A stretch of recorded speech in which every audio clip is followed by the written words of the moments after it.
C'est l'aimant le plus puissant du monde, capable d'aspirer des objets, de générer du courant électrique, pouvez-vous voir cela, et de faire léviter des objets non magnétiques.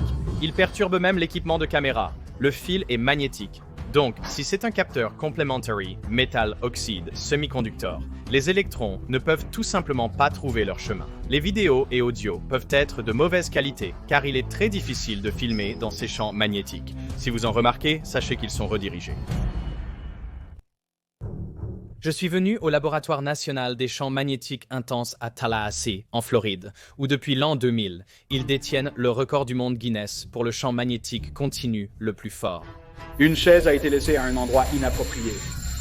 Elle a ensuite été accélérée à travers la cellule, a déchiré complètement l'intérieur de la chaise. Maintenant, nous avons tous ces belles chaises en bois, super inconfortables. Pour référence, le champ magnétique de la Terre est de 0,00005 Tesla. Un aimant de réfrigérateur est d'environ 0,01 Tesla. Les machines d'imagerie par résonance magnétique peuvent atteindre 3 Tesla, mais cet électroaimant crée un champ magnétique de 45 Tesla, soit près d'1 million de fois le champ magnétique de la Terre. Pour obtenir ce champ, l'aimant combine un aimant supraconducteur externe et un aimant résistif interne. J'expliquerai bientôt pourquoi les deux types sont nécessaires. L'appareil est haut de 2 étages, mais le champ maximal ou le centre du champ ne se produit qu'au centre d'un cylindre étroit qui traverse le milieu. Pour l'instant, il est éteint, sans matière. Je vais mettre mon doigt dans l'alésage? Une mauvaise idée? Non. Vous pouvez faire cela. C'est donc là qu'il y a 45 Tesla. 1 mètre de ça. Le niveau baisse d'1 mètre, et cependant quelques années seulement. C'est clair tout le chemin jusqu'au fond. Le champ maximum est essentiellement 1 centimètre de haut. Ici, nous avons des échantillons minuscules de la taille d'une puce d'ordinateur ou de téléphone portable. Cela suffira amplement pour nos projets en sciences des matériaux et recherche sur la matière condensée grâce à ce qu'apporteront les utilisateurs. Comme nous ne pouvons pas voir ou filmer au centre de l'aimant, nous allons expérimenter avec le champ magnétique qui s'étend au-dessus et autour de l'aimant sur cette plateforme. Donc l'aimant est là-bas. Oui. Mais le champ magnétique s'étend jusqu'ici. Oui, et passé. C'est ce qu'on appelle un champ marginal. Et bien qu'il soit beaucoup plus faible qu'un 45 Tesla, il reste très dangereux.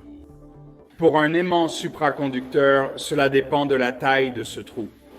Donc plus le trou est grand, plus le champ de frange est grand, car le flux magnétique ne pénètre pas les enroulements et vous devez former une boucle complète. Donc ces boucles se déplacent de plus en plus loin pour créer ce champ. Voici la ligne de 100 Gauss pour le champ de frange. Que se passe-t-il aux objets proches de la ligne de 100 Gauss? Les choses avec des formes commenceront à s'orienter elles-mêmes vers le champ. Donc, si vous l'avez posé sur une table, disons ici, il commencera à pivoter de lui-même. Si vous l'approchez trop, il partira. Lorsque vous remarquez qu'il bouge, il est déjà trop tard, donc aucun objet ferromagnétique à l'intérieur de la ligne de 100 Gauss. Si vous avez quelque chose de ferromagnétique sur vous, des implants métalliques, un pacemaker, quelqu'un, d'accord. Augmenter la puissance de cet aimant à son maximum prend environ 1h30. C'est parce qu'ils doivent injecter 47 000 ampères de courant dans l'électroaimant supraconducteur externe. 47 000 ampères. 47 000 ampères, 500 volts. C'est tellement fou. D'accord, alors montons jusqu'au champ complet.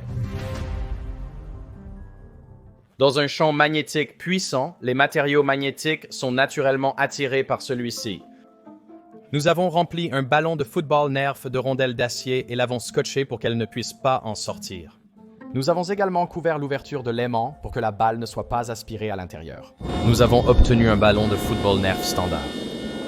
Et effectivement, il est facile de dire quelle balle contient les rondelles. J'ai tenté de lancer le ballon de football pour heurter le côté de l'aimant. D'accord. Après quelques ratés... Non! Tu te moques de moi. Ça a rebondi et ça s'est coincé. Ça aurait dû ressembler plus à ça. Une autre chose à faire si vous avez un aimant puissant est d'obtenir du ferrofluide. Le ferrofluide contient des nanoparticules de magnétite, un minéral ferreux, en suspension dans une solution et enrobé de tensioactifs pour éviter leur agglutination. Mais dans un champ magnétique externe, ils s'alignent tous, comme des limailles de fer autour d'un aimant en barre. Ce ferrofluide a commencé à développer des crêtes parallèles, même à des mètres de l'aimant, et à mesure que nous nous rapprochions, des pointes se sont formées à la surface, alignant les particules de magnétite avec le champ. Encore plus près, et le ferrofluide a grimpé sur le côté du récipient. Ce n'est pas grand-chose, juste une sorte de... Un petit peu de traction? Oui, essayez de l'incliner et vous sentirez la différence. Oh oui, il veut définitivement venir de ce côté de préférence. La magnétite est le minéral qui a mené à la découverte du magnétisme. Il y a au moins 3000 ans, des morceaux de magnétite naturellement magnétisés ont été trouvés dans une partie de la Grèce appelée Magnésie. C'est en fait de là que vient le mot aimant. En grec, ils étaient appelés pierres de Magnésie. Mais ils étaient aussi appelés pierres d'aimant. Et il a été découvert que les pierres d'aimant pouvaient s'attirer entre elles ou des morceaux de fer. Au XIe siècle en Chine, on a découvert que les aimants pouvaient être utilisés pour fabriquer des boussoles pointant toujours dans la même direction. Le côté qui pointait vers le nord de la Terre était appelé un pôle nordique, et l'autre côté, le pôle sudique, bien que de nos jours nous disons souvent simplement pôle nord et pôle sud de l'aimant.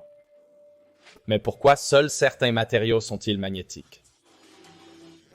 Les électrons sont essentiellement de minuscules aimants, mais dans la plupart des atomes, ils sont appariés, l'un pointant dans un sens et l'autre dans le sens opposé, de sorte que leur champ s'annule. Dans les éléments dont les couches extérieures d'électrons sont à moitié pleines, eh bien alors, ils ne peuvent pas s'apparier, donc les atomes ont des champs magnétiques.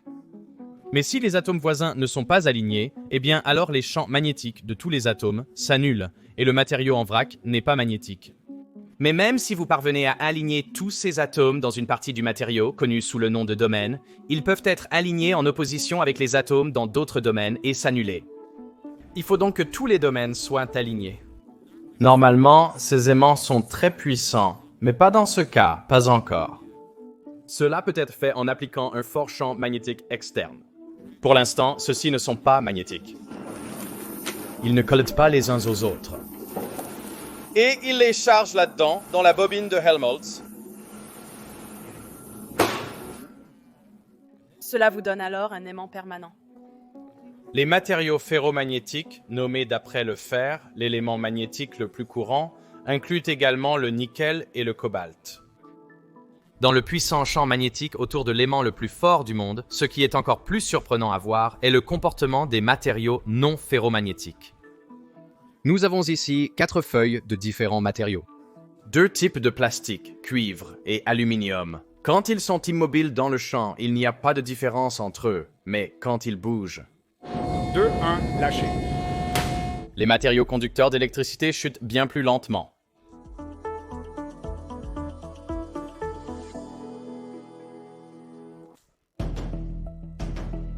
Au fur et à mesure que la plaque métallique tombe à travers le champ, le nombre de lignes de champ magnétique qui la traversent varie. Ce changement de flux magnétique induit des courants électriques appelés courants de Foucault dans la plaque qui créent leur propre champ magnétique qui s'oppose au changement de flux.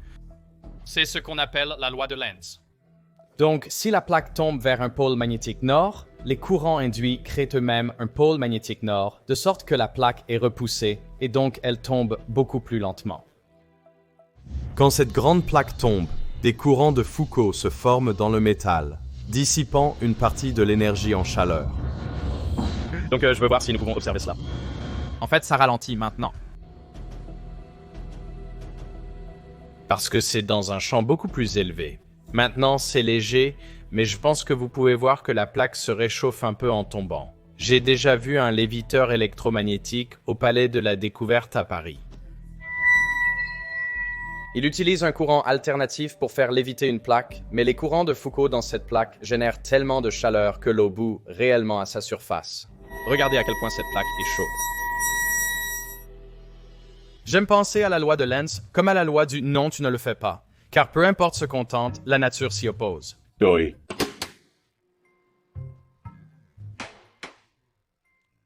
Si la plaque chute, les courants de Foucault induits ralentissent sa descente. Mais si tu essaies de ramasser la plaque, la nature dit aussi non. Tu ne le fais pas. Dans ce cas, un pôle magnétique sud est induit sous la plaque, l'attirant vers le bas. Ils ne savent pas si je suis faible ou si c'est réellement incroyablement difficile.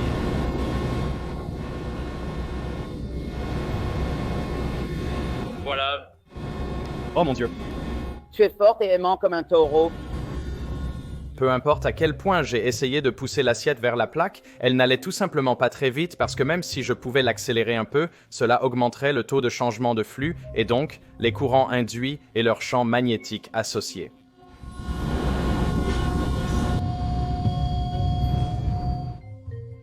Nous avons testé divers objets conducteurs mais non ferromagnétiques autour de l'aimant, tel ce cylindre d'aluminium épais. Lâchez-le sur l'aimant et la nature dit non, vous ne pouvez pas le faire. Pour le faire rouler sur le dessus? Non, tu ne le fais pas. Il refuse de rouler. Nous avons enveloppé un ballon de volée dans du papier d'aluminium et l'avons passé sur l'aimant.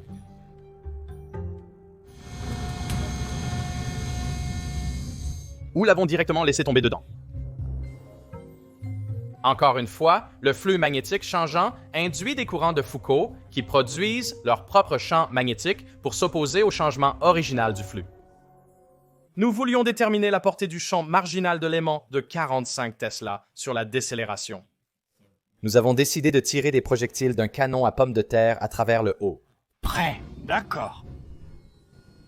3, 2, 1.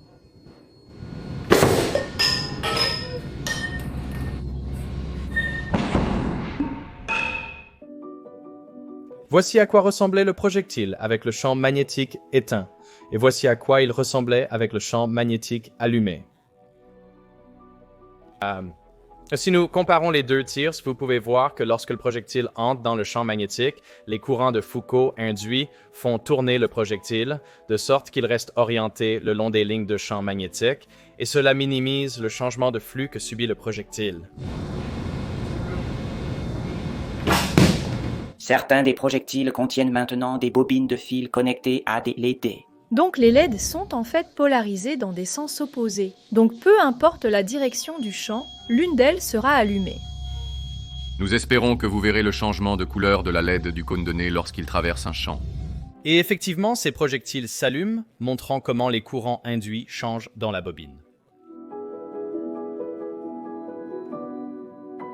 Dans tous ces cas, l'énergie électrique induite est dissipée sous forme de lumière ou de chaleur. Que se passerait-il avec un matériau qui ne dissipe pas d'énergie, comme un supraconducteur en dessous de sa température critique? Deux points importants sur le supraconducteur à haute température utilisé ici.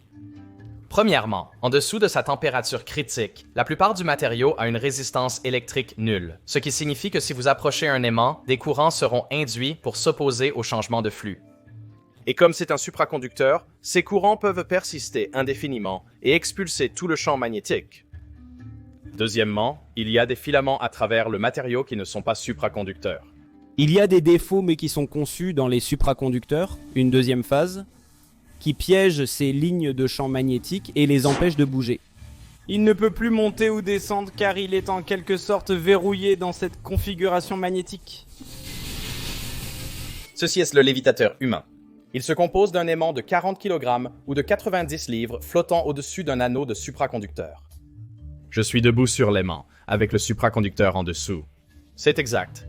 Quand je me tiens sur l'aimant, il est pressé dans les supraconducteurs, mais l'augmentation du flux magnétique est contrée par les courants dans les supraconducteurs, créant un champ magnétique qui repousse le champ magnétique de l'aimant sur lequel je me tiens.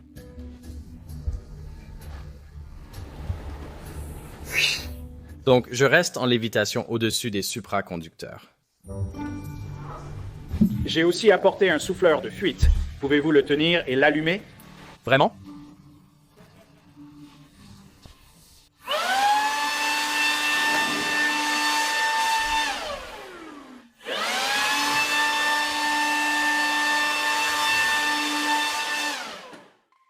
Il existe maintenant une autre façon de léviter dans un champ magnétique qui n'a rien à voir avec les courants de Foucault induits.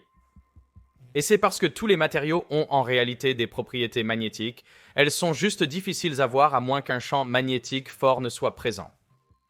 Certains matériaux sont toujours attirés par les champs magnétiques.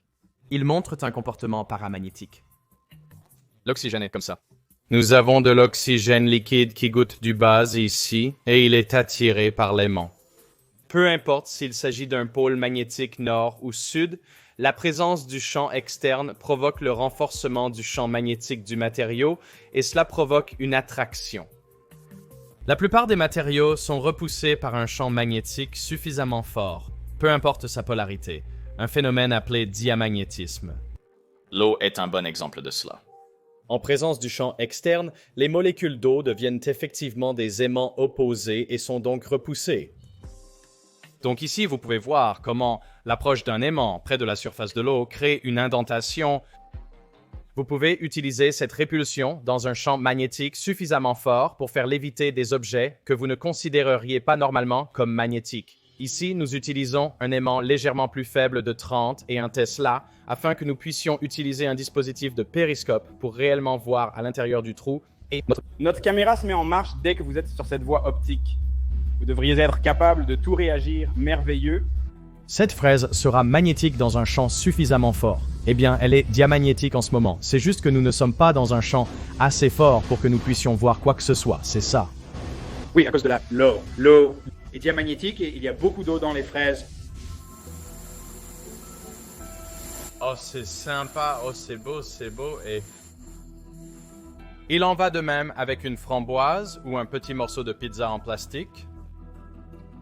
Les organismes vivants contiennent assez d'eau pour être également lévités. Ils ne le feraient pas ici au Labo Mag, mais des gens ont fait léviter des grenouilles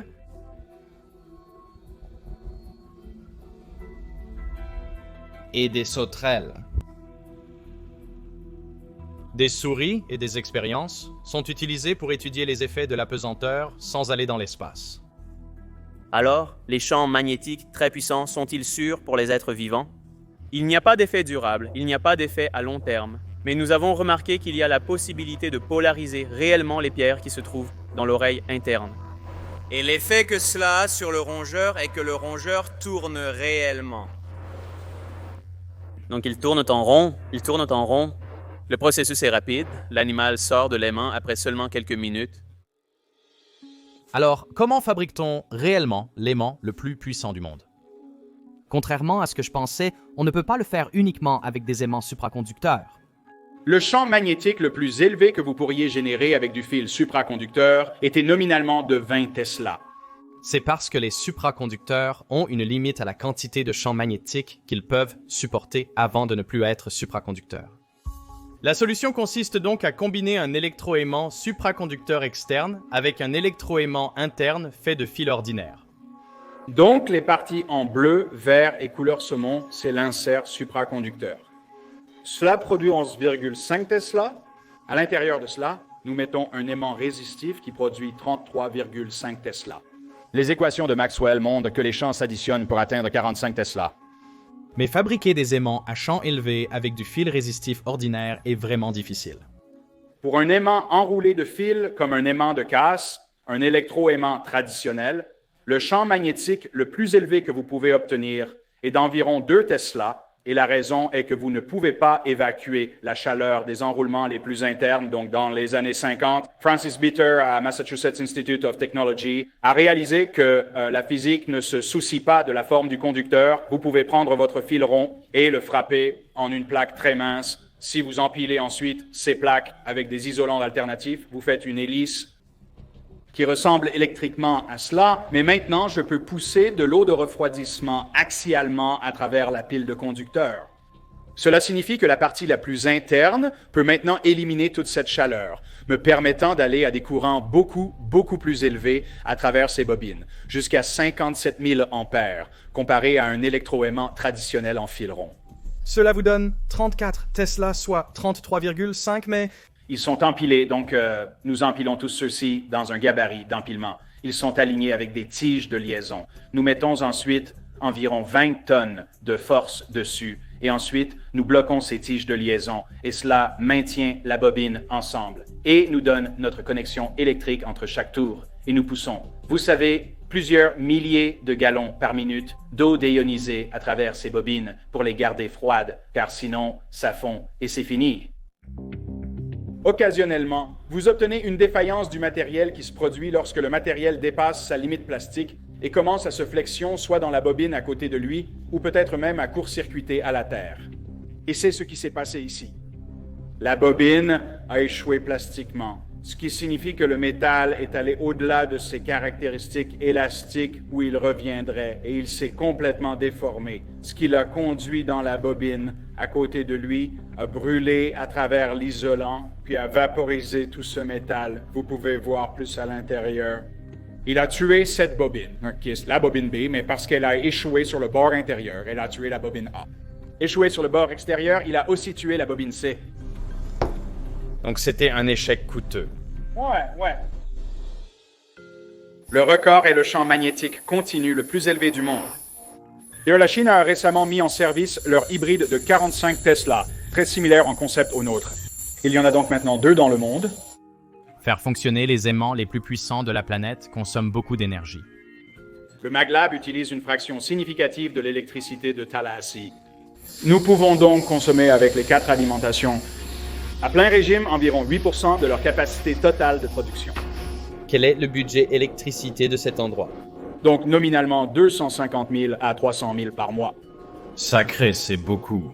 Nous opérons donc dans leur réserve obligatoire fédérale que chaque service public doit avoir. Ils doivent l'avoir à disposition pour l'injecter dans le réseau si nécessaire. Nous avons conclu un accord avec la ville pour qu'ils puissent réellement gagner de l'argent avec cette énergie qu'ils doivent produire, mais qu'ils ne peuvent pas vendre. L'autre aspect est que lorsqu'ils en ont besoin, nous réduisons notre production et nous pouvons le faire beaucoup plus rapidement qu'ils ne peuvent augmenter la production d'une génératrice. Pourquoi avez-vous besoin de 45 pétaoctets? Il y a plusieurs facteurs qui stimulent la découverte de nouveaux matériaux. L'un d'eux est simplement la croissance d'un nouveau matériau. L'autre est de le placer dans un environnement extrême comme un champ magnétique élevé ou une haute tension électrique. Pression ultra élevée, température très basse. Un autre axe consiste à prendre un matériau existant et à améliorer sa propreté. Donc, enlever toutes les impuretés. Donc, en diminuant les impuretés dans le matériau, vous réduisez les endroits où les électrons se dispersent à l'intérieur.